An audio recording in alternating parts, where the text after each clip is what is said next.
The late Nelson Mandela once said that education is the most powerful weapon which you can use to change the world.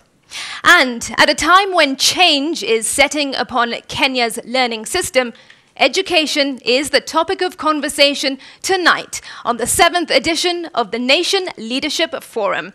We're coming to you live from the Chandaria Center for Performing Arts here at the University of Nairobi. A very good evening to you. I'm your host, Smriti Vidyarthi. Under the theme, Repurposing Education for Growth, we seek answers tonight about Kenya's new curriculum, access to quality education, and financing of the new system. We'll also ask how Kenya's education system is preparing the next generation to change the world. Well, to answer those questions and, of course, many more, I'm joined by a very distinguished panel. Now, starting from the left is Dr. Belio Kipsang, the Permanent Secretary in the Ministry of Education, who is representing the Cabinet Secretary for Education, Amina Mohammed.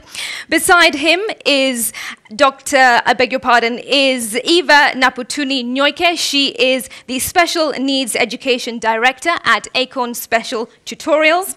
Beside her is Dr. Julius Juan, the Director of the Kenya Institute of Curriculum Development, that is KICD.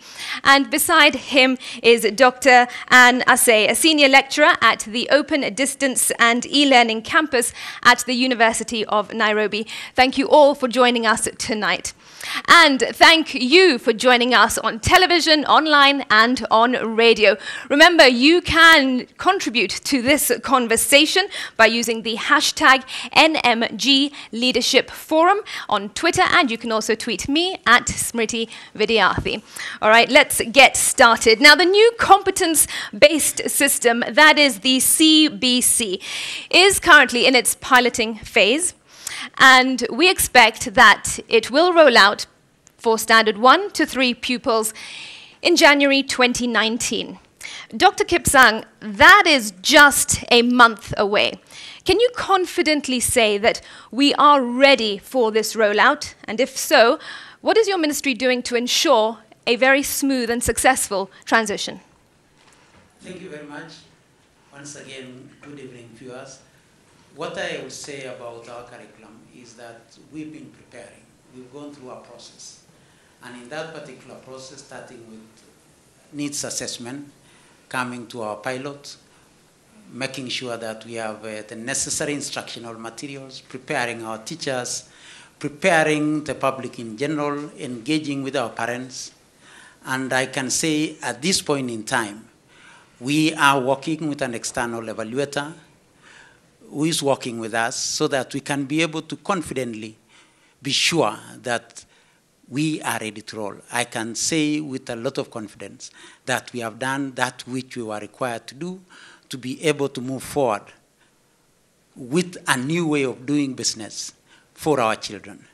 Because we must be able to prepare a future that is relevant and working for the generation that we are going to have as we move forward. So a quick yes or no, are you confident that indeed we are ready at this point? I can say we are ready at this point. All right, thank you. The competence-based system, of course, aims to address the weaknesses that were present in the 844 system. Dr. Juan, what is the CBC essentially aiming at achieving? Thank you very much for having me this evening. Maybe I would just try to modify that a bit, that in working on a curriculum reform, you don't necessarily start from the weaknesses. It just happens that a time comes when the society has moved on and the education system also has to move on. One of the things that we are trying to address is creating more space for the learners. That is, as the world moves on, you realize that the education system that we have now does not necessarily provide as much space as we need for the learners. This is bearing in mind that all children are born with some talent. And as they move on, they may not necessarily have skills or talent in one specific area. So we need an education system in this day and age that creates that space, so that those learners, for example, who want to go into TVET will get space in TVET. Those who want to go into sports will get space in sports. Those who want to go into arts will get space in arts. That is the kind of system that we need now. Equally, as it has been stated, we have reached a stage where the world is going technological. In a sense, therefore, we need all these factors embedded in good time within the learning system, so that as children grow up, they appreciate the diversity that life provides. Dr. Osei, so that is what the CBC aims to achieve, but having looked deeply at the curriculum, do you believe that it will indeed equip learners for the future? Thank you. I think the curriculum will equip learners for the future. As we've been told by one of the speakers here, we are looking at fourth industrial revolution. If we don't move on the right way, then we may not get it. When you look at the curriculum, which Dr. Juan is talking about, it's competence-based. They're going to learn the skills, the attitudes. As they move on knowing the direction of where they're going to. Initially, we could move on not knowing what you're supposed to do. But here is somebody starting from basic, knowing that I will be a musician, and I'll be a better musician. I'll be a journalist, and I'll be a better one. So we believe that when it is embedded well with all the promises which we are getting, then it will be one of the best for us as we prepare for the future. Eva, the new system, of course, must cater for all. Do you believe that indeed it caters to those in need of special education? So far, it has catered for them in this regard. The vision and the mission that says that no child shall be left behind and nurturing all children's talents, that's excellent. However, the only concern here is with the children who have special learning needs being in the classroom, being attended to by teachers who probably are not equipped to deal with them, that may be a challenge. But the fact that the government has opened up the doors for all children to go to school, that's a beginning. And the fact that it's competency-based, that is also excellent, because we are looking at the children's strengths, we are looking at the children's talents, we are looking at the children's gifts, and then being able to nurture them. Yeah. Yes, go ahead, Dr. Juan. Thank you. Just to add on to what she said, I want to say three things about special needs. That for the first time in this country, we have the curriculum for special needs being developed dominantly by people who are special needs people. And in this engagement, when we engage them, they feel very emotional, that for the first time they are doing it for themselves. Number two, we have catered for the special needs in two ways, that all the sectors of special needs are covered, and then we have those who will be included in normal education and extreme cases who are being provided for in separate learning areas. And thirdly, you're aware that the government has increased, I think probably the PS will talk about this, the amount of money that is being allocated to special needs is a lot higher than what it used to be before. So in a sense, this is already preparing ground for us for the new curriculum. All right, go ahead. Maybe also to mention on special needs is that when we were developing the instructional materials for use in the pilot stage, what we did is that we made sure that materials were adopted for special needs learners, so that at the same time they were able to access instructional materials that are meant and aligned for their needs. All right, well, we've raised the issue of equipment or perhaps learning aids and also teachers as well. But the Kenya National Union of Teachers has raised concerns, as have many stakeholders, about the true preparedness of the CBC before we roll it out. And they are, in fact, awaiting a report to determine whether or not they support this move or not. Some of the key concerns have been inadequate teacher training. There may be teacher training going on, but there have been concerns that it is inadequate. Also, lack of appropriate learning resources and also lack of proper public awareness. So, Dr. Kipsang, what is your government doing to address those particular issues? One thing I want to say is that when it comes to teacher capacity building in readiness for the competence-based curriculum, is that teacher capacity building is not an event, it's a process. And as a teacher myself, is that as you continue to do that which you must do as a teacher, you continuously are able to align yourself to the new way of doing that which you must do. And therefore, in the last 2 years, we've been doing capacity building of teachers. As we talk now, we have a cohort of teachers who are going through training today so that we can be able to prepare them into the new way in which we can be able to deliver our curriculum. And teachers are trained on Bendakoji. It is only aligning themselves to the way that we are going to do it now, moving from an objective-based curriculum to now a competence-based curriculum. And this, as a teacher, having the design, the curriculum designs, that will be able to assist a teacher to be able to align themselves to the new way in which we deliver our curriculum. So I don't get worried in terms of preparedness of teachers because it is not an event, it is a process, and we continuously evolve as time progresses. Dr. Asay, I'll come to you in a moment. Do you share the same concerns as various stakeholders? Because ultimately it is the teachers that are required to teach this new system. So if they are inadequately prepared, it really is a setback. Yeah, okay. Phil, Dr. Belio, maybe we could say that there is a complaint outside here that the teachers are not well prepared to take up the new curriculum. And as you said, there's the issue of awareness. Awareness raised among the teachers that the new curriculum, the competent-based curriculum, is one of the best. So the teachers really need to be prepared. They need to be psychologically prepared to take the curriculum. Maybe I could say at the University of Nairobi here, we offer education. The teachers there, some of them are going to, they want to implement the new curriculum. We need to look at it from other perspective, that how can we even put people like the universities in place? As we train teachers and we take them out, do they know about the new curriculum? At which point are we preparing them? When we prepare them, maybe at the school level, we are missing out. Let us also look at other sectors. Let's put all stakeholders on hold. Let's put the universities and everybody else so that the new curriculum doesn't look strange to us, that us, we don't know about it.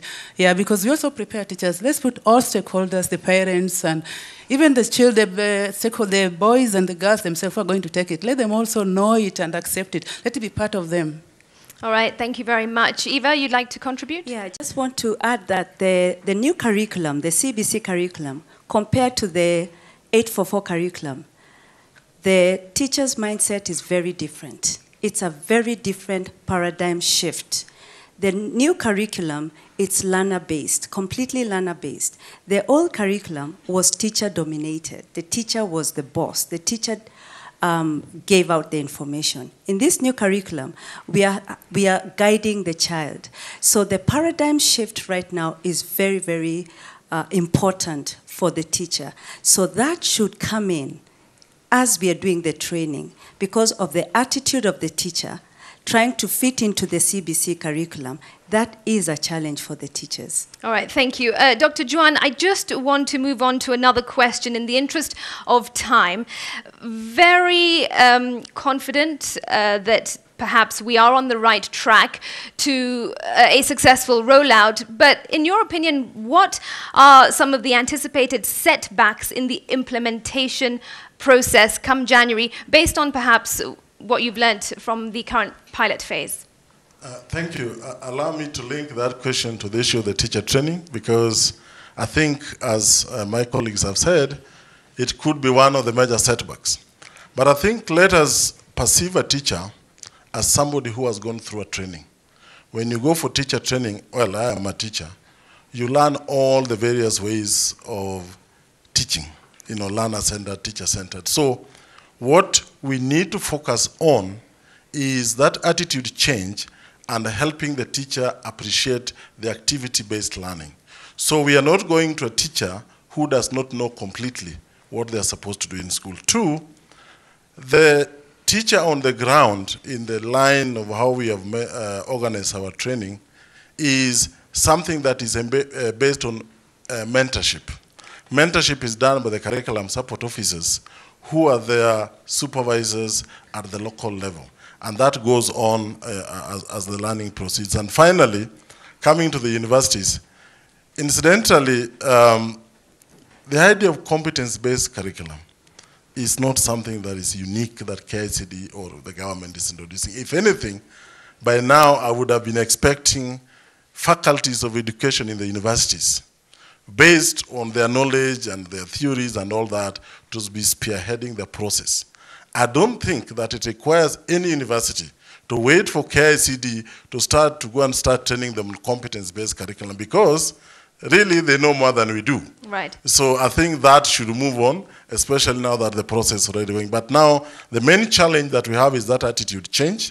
Is something that we need to put more emphasis on. We need to put more emphasis on civic education for the parents. Yes. Yeah.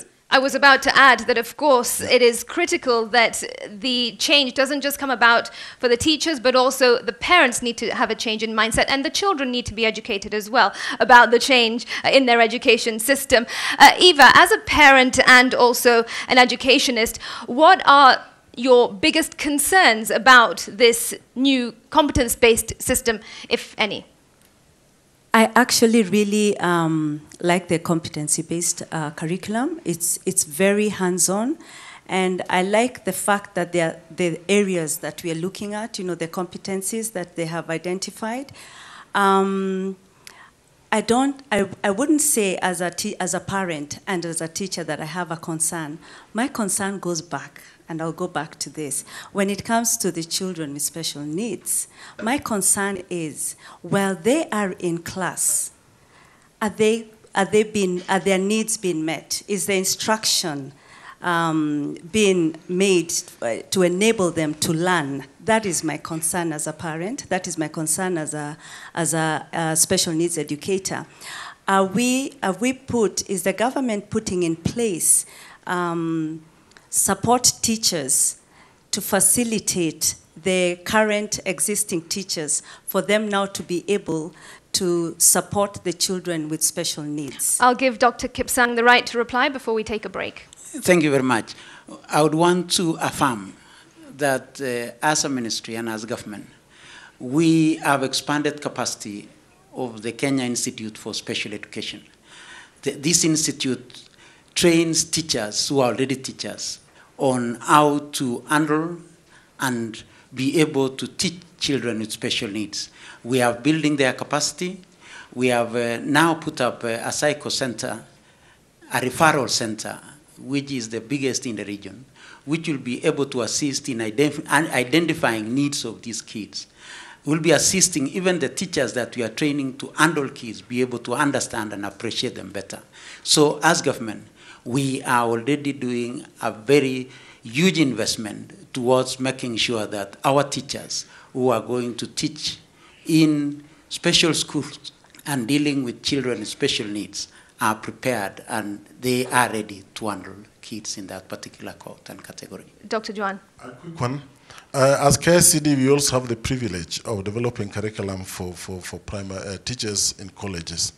And in the new curriculum that we are developing for teachers, aspects of special needs is going to be compulsory for all the teacher trainees, so that those who go to schools where we have children with special needs, they may not have so much details, but at least they know how to deal with them.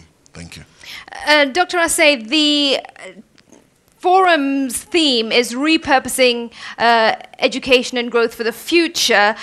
What, in your opinion, or rather, is this curriculum relevant, in your opinion, for the job market? Because a lot of times we have educated students who come out of university who struggle to settle down in a job. Does this curriculum prepare them? Okay, I would say it yes or no. The curriculum is relevant if well implemented, if all the barriers are taken into consideration, like what have been raised in terms of finances, engagement. On the other side, it may end up, we can end up with overproduction. let's say when we start developing competency base of the dancers, the singers, other careers, the drivers, we may really have to moderate on how are we going to go about it. Yeah. Which areas do we lack? When we are changing, anytime you're changing a curriculum, a country should look at what are our really needs. We need the drivers, we need what, so we need them in numbers. So we really need to know whom to prepare so that we don't end up with overproduction. Thank you. All right, a great point there. Thank you so much. We are now taking a break. You are watching the Nation Leadership Forum coming to you live from the University of Nairobi. Do join us online. The hashtag is NMG Leadership Forum. We've been talking about the implementation of the new competence-based curriculum. When we come back, we will focus on quality and access of education here in Kenya. Stay with us.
welcome back to the Nation Leadership Forum. I'm Smriti Vidyarthi. The conversation about education continues, and on this segment we focus on quality and access education. Now, all too many times we have seen pictures of students learning under trees as classrooms and using stones as desks. At the other end of the spectrum, we have pupils who have very, very easy and comfortable access to institutions and education. Dr. Kipsang, what is the government doing to ensure access to education for all? Thank you very much. I would want to mention and start on the question of facilities in our institutions. And this year and last year, we committed ourselves as government that we shall have 100% transition to our secondary institution. And what is very important is that it should not be about quantities, it should be also about quality. And towards that particular end, one of the biggest things that affects the quality of education is the quality of the teacher. And it is said that the quality of education in any country is as good as the quality of the teachers. And that is one area that we are focusing on, to make sure that a teacher is available to a student. Because once a teacher is available to a student, then we are more than 50% towards ensuring that this kid is acquiring knowledge that can be useful to them. The other thing that we are doing is that we are making sure, and I can say with confidence that today this country may be the only country where in our secondary schools we have a 1-to-1 book ratio, core textbooks that our children use. And once we have a teacher in class and we have a book for a child, then we have made a critical move towards making sure that the quality is good. Yes, I acknowledge that we still have challenges with our infrastructure. In so many of our schools and some of our schools, there could be numbers that are bigger than the available facilities, but we are putting in resources as government. In terms of the free primary education that we put in around 1,420 per child, today we are doing 22,224 per child in our secondary education. This year going forward, we've said we are going to commit 6,000 shillings per student to go towards infrastructural development, because it is important that we develop good facilities for our students and for our children if we expect them to acquire the competencies that they require in a good and child-friendly environment. So we shall continue to invest in making sure that, other than making sure that there is a teacher and instructional material, that we continue to put in resources to improve on our infrastructural facilities. Dr. Juan, access to education is one thing, but access to quality education is another. Dr. Kipsang brought up the point of thousands of students now having access to free education, but there comes a time when there may be access, but then the quality is reduced because it overwhelms the system. As KICD, what are you doing to ensure the standardization of the quality across the board? Thank you. One of the things that we are doing, let me start from the teachers, is that the new curriculum that we are developing for the teacher training is going to be a little more comprehensive and is going to be at diploma level and not certificate level. That means the teachers will have enough time to acquire more skills and content, while at the same time they have more time to do what they call their practicum, to engage with the learning process. When they go back to training, they look at the experiences learned to improve on the quality of the teaching. Two, we are enhancing our ability to vet the curriculum support materials. Incidentally, the curriculum support materials we produce in this country, like books, are some of the best in the region. As you are aware, our publishers control about 85% of Rwandan market, about 60% of Ugandan market, I think 100% of South Sudan market, and therefore the materials that are produced in this country are of very high quality. That's one of the ways to ensure that the materials that are now being bought by the government and distributed across the country reach every child and the materials of good quality. All right, now I'll come to the audience for just a moment. And Graham Wood from the Aga Khan Foundation, you are the CEO. Technology is, of course, accelerating across society, and of course, the education system rather is no different. What, therefore, are the opportunities and the risks that technology bring to the education and the future prosperity of Kenya? Yeah, thank you very much. A great question and a really great theme about repositioning for the future. And at the back of my mind, I keep asking myself if we really know what that future is that we're trying to reposition for, but perhaps that's for another day. As you say, technology is absolutely fundamental for change, and it's changing the nature of education and perhaps equally importantly, the nature of employment. So we see statistics which say that most children at school now will be entering job market in 10 years' time for jobs that don't exist at the moment. That's a fundamental change and perhaps the biggest change since the Industrial Revolution. So how do we prepare for that? And as you rightly put it, how do we use technology for good and avoid some of the trappings of technology? Kenya's, as we all know, and many of you know better than I do, is way ahead in many areas of ICT. And the government's invested heavily through the digital learning program and many other inventions. As the Aga Khan Foundation, we work a lot in schools with poorer children, in early child development and in the primary school setting, in collaboration with government very closely, and Dubai Cares and UNICEF, people like that. And we've also been trying to look at how we introduce technology into those really poor, resource-poor settings. Sometimes with refugees or with poorer children in rural areas, and it's a continuing challenge for us. But as I say, we live in a very inventive, innovative space, and I think it's up to all of us who work in education. And my own background, all of us are in many ways the products of the teachers we had. I spent 2 years as a very bad teacher, so I'm in awe of those who take the profession further and do a much better job than I did. But we need to make sure that those teachers and students are properly empowered, and I'm very interested in the competency-based curriculum as a way of doing it. But I guess my question is that technology is changing so quickly.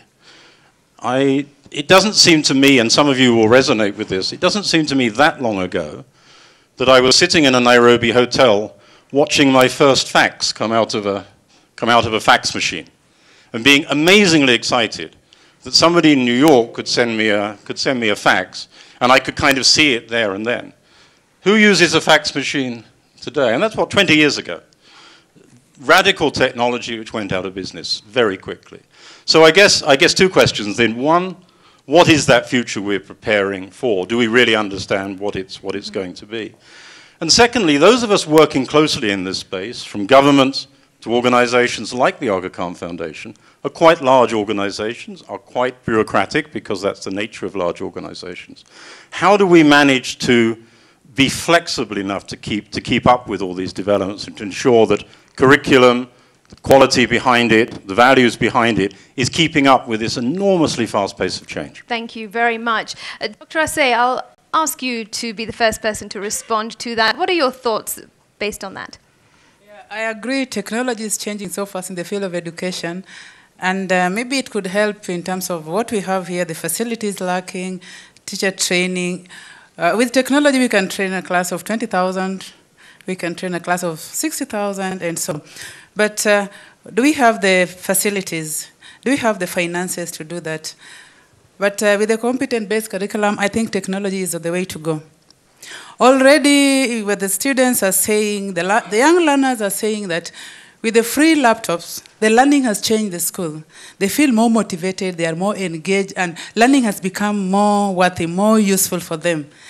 Some teacher was telling me that the students don't even miss school. If they think of the laptop, they want to be in school. But can we enhance more? Can we work also with the stakeholders like Aga Khan and helping others so that we really integrate it? But what I say is technology is good for our education system, especially where we are going. We are going global. Everybody wants to see a Kenyan child who is competitive, is able to fit. When a student at the University of Nairobi whom I teach goes to Singapore, he's not lost. He's there, just like you say that the facts and all not there. So as we prepare the learners, let us use more of technology. It will save more. It will also prepare them for the innovative world and the fourth industrial revolution. They can pick up from there. Thank you. All right. Thank you very much. And Dr. Juan, do you believe that this curriculum is adaptable to the constant changes that we're seeing? Thank you. Incidentally, allow me to expand it a little. I will not confine it specifically to technology alone, because you realize that as technology changes, it affects our social and cultural and even our values, our way of doing life. That's why you can find that sometimes you find people simply have gone for dinner, they are sitting there and everybody is on their phone. That is already affecting the way you interact socially. Now, what we have done in the new curriculum is that one of the competencies that we have put in place that needs to be embedded in the learning system is what we call learning to learn. Actually, the concept of learning to learn is to prepare us for a world that we don't know. That as the world changes, we should not be caught off guard. Then we start wondering, what do we need to do differently? We need an education system that embeds within the learners that ability to adjust as the world changes. Because as it is today, we have people who are being employed to deal with social media. When I went to school, that was unimaginable. So we need, therefore, an education system that makes that change flexible. We call it learning to learn. That is, for me, is the key of how to deal with what we don't know, because things will change and will come. Thank you. Eva, the question was raised, do we really know much about our future? What is the future that we're looking at? Is it a digital future, or is it a murky area that we're not very sure of? And secondly, how often, in your opinion, do we need to be changing this system? Okay, what's the future like? We all don't know what the future will be like. However, we can see where it's heading to. And I do believe that one of the things we must get ourselves from is constraining ourselves in a little black box and saying that we are confined by X, Y, Z. We are confined by finances. We are confined by this in order to, today we are talking about the 21st century. What is going on in the 21st century? We were in a forum somewhere and they told us that we are 100 years in education behind the Western world. That's almost 2 lifetimes.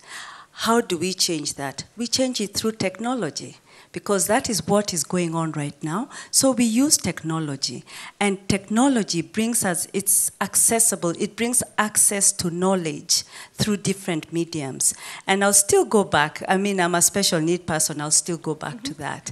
And when we talk about access in education, we look at who is that person we are giving that education to? What do they need? For a lot of children with special needs, technology is the answer. That's what they understand. That's what they can use. So what is the future like? We are afraid of, as somebody said there, that there's some careers that will be extinct. Yeah? We need to look ahead of time and be able to deal with issues like that. Now, the other question that you asked, is it murky? No, it's not murky, it's exciting. As long as we use technology in check, we use it for our benefit, we use it to take us to the next level, I can see that we will have a very bright future with technology. All right, when we come back, we will focus on financing. But before we take that break, I will ask the head of corporate affairs, Jacqueline Karasha from Sanlam Insurance, a question about really what do parents need to be aware of as they plan for the future of their children based on this competency-based system? Well, thank you so much for that question. Top of mind really would be first the emotional participation of parents, or rather just being more present in their children's education. I think recently we keep on seeing a lot of blame game, especially when young people are going wrong, that it's the teachers that are wrong, it's the government that is wrong. And very rarely do we see parents taking responsibility and saying we should be part of the growth of the child, especially in the education space. So even as we discuss about the future developments of the curriculum, I think more and more parents should be involved and should create an interest in wanting to know what is happening with our children in school, what are the conversations that they're having. The second thing, obviously, is the financing of the education. And I think we also have seen in our society a lot of dreams of children being crushed when really parents can't afford the next phase or even just the basic school fees of their children. And in Sanlam, we really are just trying to have that conversation with creating awareness with the public about planning for your child's education. And it's interesting now that we're having this new curriculum coming on board, where you, from a very early age, you can tell that your child will be a dancer or an actor or a doctor, and you can really plan on how you can realize those dreams for your child. So we are creating more awareness. We're having discussions in forums where we are educating first the need to plan for our children's education. And really, it's a partnership with government, where government is trying to bring quality education on board and financing it as much. But as Dr. Kipsang was saying, 2,200 per child for the secondary school, it might not be sufficient enough. And most of the times, parents are asked to boost some extra money, especially in school. So we are really trying to have a conversation with parents on how can you plan for the next 10, 15 years for this child that you've just started school, on how you can finance their education. Thank you very much for that point. Amos Kaburu from Twaweza East Africa, you are the Senior Program Officer and of Data and Voice. What innovative methods can Kenya really employ to finance the education sector?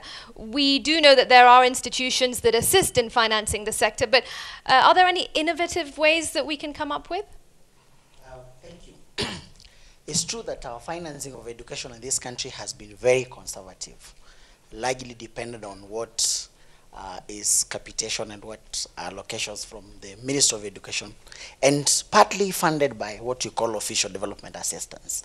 And it's just in the last few years that we've seen a very well coordinated official development assistance, particularly by the initiatives such as World Bank, in what one will look at the global partnership in education. And Kenya is one of the countries that are doing extremely well. But the conversation around what it will mean for us to finance in education is critical and very important at this point in time. And allow me just to illustrate what this means. Our school system is currently holding about 15 million children. In the next 13 years, we will have absorbed an additional 10 million children. So we're talking about a system that should accommodate 24 million children. Practically, what does this mean? It means you need a minimum of 600,000 teachers. You need to inject an additional 250,000 classrooms in the system. That is whether you reform or you don't reform. So if you work on conservative estimates, you're talking about a system that should be receiving about 716 billion Kenya shillings annually. That's close to 6.8% of our GDP if you look at the conservative estimates of our population growth and how GDP is likely to grow.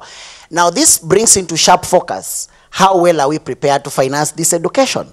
And we cannot continue with this model if right now still children are sitting under trees and they are not able to get the basic infrastructure. And one of the things is to rethink from financing towards resourcing, so that you look at both resources in terms of hard resources in terms of money, equally goodwill, and thirdly think of how can we pull resources from outside what is the official line of what are known to be main revenues of that government uses. And if you look at the financing gap that we even have for sustainable development goals, the world is in serious need of about $1 trillion annually for it to finance sustainable development goals.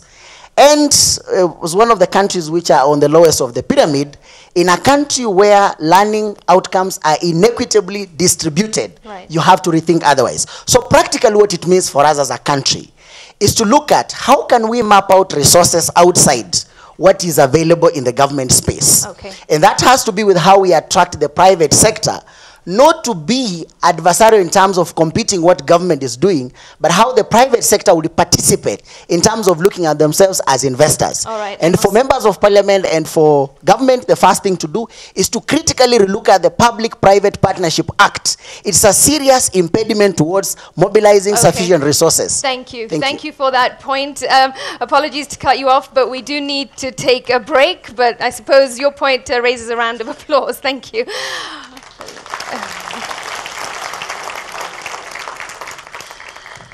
So some big numbers mentioned there, some serious reconsideration needs to take place, it seems, when it comes to financing the education sector.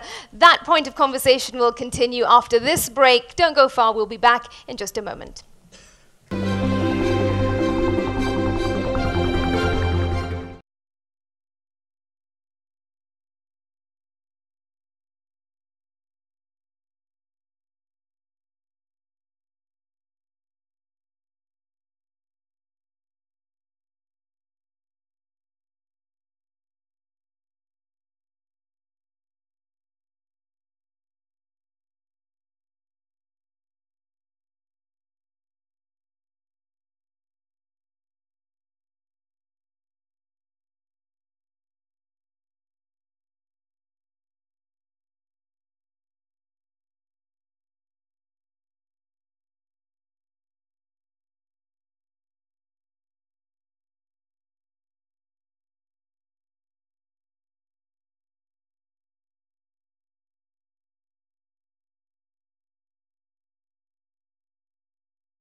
Welcome back to the Nation Media Leadership Forum, coming to you live from the University of Nairobi. The conversation on education continues, and the focus on financing the sector also continues. We'll kick off this segment with a question for the Chief Operations Officer from HELB, that is Dr. Jeffrey Monari.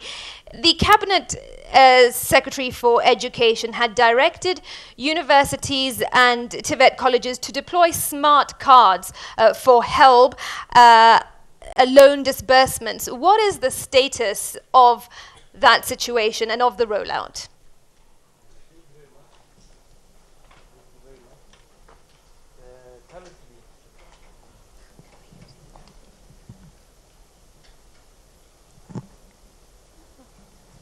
Right, we are just adjusting that microphone, but the question once again is that the Cabinet Secretary for Education had directed universities and also TVET colleges to use those smart cards. What is the status update of that rollout? Thank you very much. Currently, the board has already ensured that 150,000 students have been given smart cards to enable them be able to access their loans through the smart card. The government is following up this matter at HELB. We are ensuring that all the students, as we conclude this financial year, will be on smart card. Why are we doing this? This is to ensure that we have a student-centered model whereby students will have control of their money. The smart card will have 2 wallets. One wallet is for tuition, and the tuition money will be locked into one wallet. The other wallet is for upkeep, where you can be able to access your loan in any ATM in town or in the university. This means that going forward, when money is sent to you, you don't have to go to the dean or the student finance all the time to check whether your money has been credited. You will have your money in your smart card, and you'll be able to swipe your money in the POSs that the banks are providing in the universities. Because of the huge numbers that the board is financing right now, that is about 300,000 students this financial year, amounting to 13.5 billion, we have seen it very important to ensure that this strategy is implemented. We have found that many students are suffering because when we send money to their accounts, they remove all the money once and wait for 6 months. After 6 months, the account is closed. When the account is closed, it means when HELB sends the money, the loan bounces back to us. So we find that there are long queues at our offices, Huduma centers, for the students to reactivate their accounts so that they can access their loan.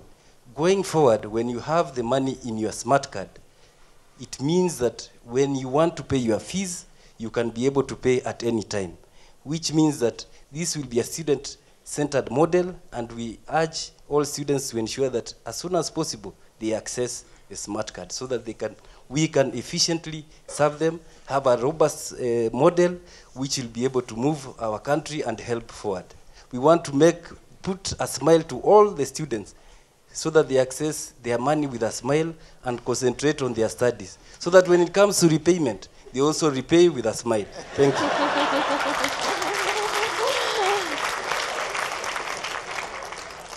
Thank you very much for that point. Eva, I'll let you respond to some of the issues that have been raised about financing. What are your thoughts, or perhaps even concerns, about financing this education system, which is going to be expensive, no doubt? Yes, it will be, especially after what I have to say. It is expensive, and I was just... we were just talking about it here with Mr. Kipsang about different ways of financing the education system and also what it entails. But the main thing I was looking at, again, when I go back to special needs without any apologies, is we were discussing here and saying whether the government is currently equipped. We are talking about free education. We are talking about books, textbooks. We are also talking about resources. And when we are talking about inclusive education, we are also talking about therapy. We are also talking about other forms of interventions for now children with special needs. So we have parents who will take their children to a public school. These are children probably with with let's say, autism or attention deficit hyperactive disorder. We have one teacher for probably 60 children. Can the government be able to ensure that in this classroom we have support teachers without necessarily putting that burden on the parents to be able to provide that support for the student?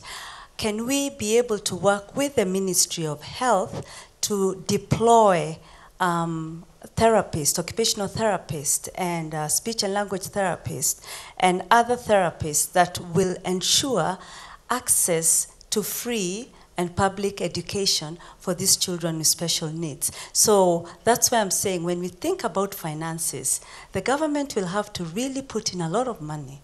But we also have the stakeholders who are with us. So financially, it will be very heavy on the government. Right. Very, very heavy. Let me give the government a chance to respond to that. Dr. Kipsang, what's your response? Does this worry you? Yes, as government, you would be worried because of the type of investment that you have to put in.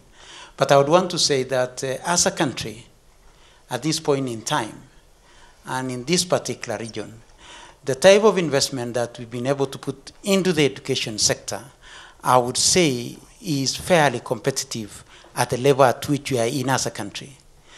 When I reflect in the last 3 years, in the year 2016, the budget that was set aside for the education sector was 426 billion shillings. This year, we've put in 442 billion shillings. The next financial year, we are putting in 468 billion shillings. This is 5.3% of our GDP, approximately 25% of the budget. Given these particular investments, as a country, I would say with some level of confidence that yes, moving forward, it will be expensive. But from where I sit, and as a peers in the sector, I would say that to a very large extent, we are, to a very large extent, financing to the levels that we are responding to the needs of the citizens of this country. Dr. Asay, do you agree with that?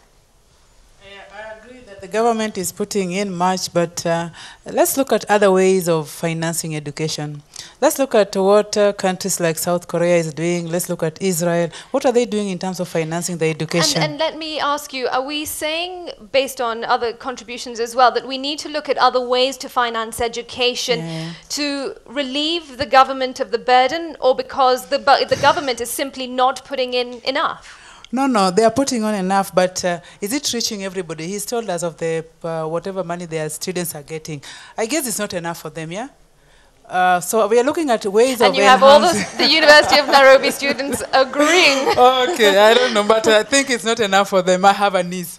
Okay, I look at the government. The government is trying to put in 4.468 billion to the education sector, 25%. It's real good money. So can we also look at ways of other ways of financing education to make it easier and better for everybody? Because the government may not reach each and every child. Whatever parents want, whatever the schools need, they may just meet. Maybe if they're supposed to take 100 free laptops, the government will take 50. So how can others also assist? So let's look at partnership, stakeholders, engaging everybody. Thank you. All right, thank you very much.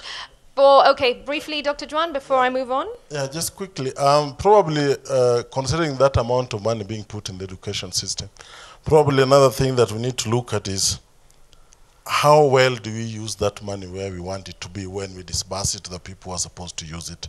I think that is very critical too, and I know this is very controversial. I mean, we can read literature from across the world. Probably we are one of the extremely few countries, and I know this is very controversial, we are one of the extremely few countries that conceive secondary education in terms of boarding schools. I know the issue of boarding is something very controversial and all that, but I think we have to relook at how we want to conceptualize it and how we want it to move forward. You go to boarding schools and it's true, the schools are congested. And so, do we just assume that the government will provide all the funds to make the children comfortable? So, very controversial, but a debate that we can't avoid going forward. Okay. Maybe I just want to say one thing, following from what Dr. Joan is saying. Sure. I think it also could be a perception that so many of our children would be in boarding schools. But I would want to say today that we have just finished placements of Form 1s. And 30% of our students who are placed in boarding schools. So 70% of our students are in day schooling. It's only that we are putting so much focus and emphasis on these 30% of our students. Yet we need to see and say, how do we make sure that the 70% are able to be competitive in the environment in which they are in? Right. Then we shall with time be able to desocialize Kenyans from the perception that a 4-year kid should be in a boarding school. Yeah. Okay, thank you very much. At this point, I would like to open the floor to the audience. Several hands have gone up. As our floor handlers identify you, I will turn a question to Joyce Nyawira first. She is from the Safaricom M-Pesa Academy. Thanks for being here, Joyce. What is your question tonight? I'm glad to be given this opportunity, but to start with, education is power and education is an equalizer, and that is why we are all seated here to discuss very vital information. In my own perspective, education is a triangle made up of a parent, a teacher, and a student. And if one is not there, it means that education is not going to reinforce its essence. We are not going to see the essence of education. I don't blame entirely our parents, but I'm asking myself, what about the community? I was not born long ago, but I normally hear that in those days, when a child was born, the child belonged to the community. But these days, everybody is for himself, God for us all. So, how is the government and the stakeholders going to work together to also help the parent take charge of the child's education? I've also heard a lot in terms of finance, that a lot of money is being put in place. Yes, that is very nice. But do we have a third eye that sees what is happening to this money that is being put in our education sector? Joyce, thank you very much for your question. Much appreciated. Dr. Kipsang, your response to that, because it was directed to the government. Thank you very much, Nyawira. I remember Nyawira said she wants to be our Chief Justice in 2036. We are still looking forward to that. And we will make sure that we are part of that process of making you a Chief Justice in 2036. One is that we have responsibility as government officers, and we have responsibility as people who have been entrusted with the responsibility of taking care of public resources to make sure that is done. And we give our commitment that with the structures that are there, with our new constitution, with the new Finance Management Act, with the new procurement laws, with our very purposeful and focused Auditor General, that we shall continue to make sure that we stretch the shilling to touch as many of our students as possible. It will be sinful if we have to rope the future. And roping and doing anything else other than making sure that we invest in our future and investing in our children. As a government, if anything has to be done, we must protect the resources that has been put to us as managers of education to make sure that we invest in the future by investing and making sure that our children get a return from the taxpayers' money that is put towards the 5.3% that is put to us, we shall make sure, and we shall be held to account.